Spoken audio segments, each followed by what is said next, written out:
अस्सलाम वालेकुम एवरीवन, कैसे हैं आप सब। उम्मीद करती हूँ कि आप सब खैरियत से होंगे। तो आज मैं बना रही हूँ अंडे आलू की रेसिपी, जिसकी रेसिपी है बहुत ही आसान। तो चलिए फिर स्टार्ट करते हैं अंडे आलू की रेसिपी। सबसे पहले हम ले लेंगे 2 अदद प्याज, इसको हम रफली चॉप कर लेंगे। उसके बाद हमको चाहिए होगा तकरीबन 4 से 5 लहसुन के जवे, जिसको हम रफली चॉप कर लेंगे। 2 टमाटर, उनको भी हम रफली चॉप कर लेंगे। और इन तीनों चीज़ों को हम ग्राइंडर में डाल के पीस लेंगे, इसका पेस्ट बना लेंगे। अब पतीली में हम 1 प्याली कुकिंग ऑयल गरम करेंगे। उसके बाद हम इसमें 1 टीस्पून ज़ीरा डाल देंगे। ज़ीरा हल्का सा ब्राउन होने के बाद हम इसमें प्याज टमाटर वाला पेस्ट ऐड करेंगे और इसको थोड़ा सा भूनेंगे।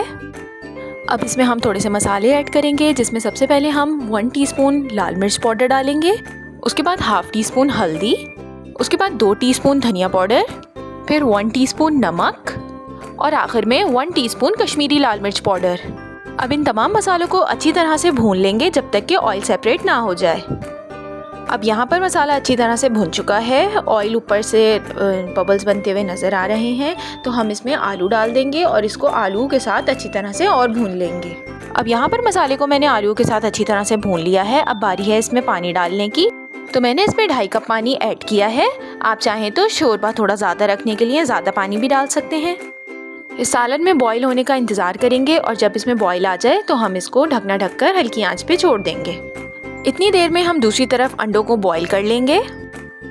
तकरीबन 15 से 20 मिनट के बाद यहाँ पर ये आलू इसमें गल चुके हैं और तेल ऊपर आ चुका है, यानी ये सालन रेडी है। अब दूसरी तरफ अंडे के छिलकों को हम चमचे की मदद से बहुत ही आसानी के साथ उतार लेंगे, अंडों को छील लेंगे और सिंपली हम इन छिले हुए अंडों को सालन में डाल देंगे। और चाहें तो ऊपर से काटकर हरा धनिया भी गार्निशिंग के लिए ऐड कर दें। और लीजिए, आपका अंडे आलू का सिंपल सा सालन तैयार है। Now make sure to share this video with your family and your friends, and don't forget to subscribe my channel. Thank you.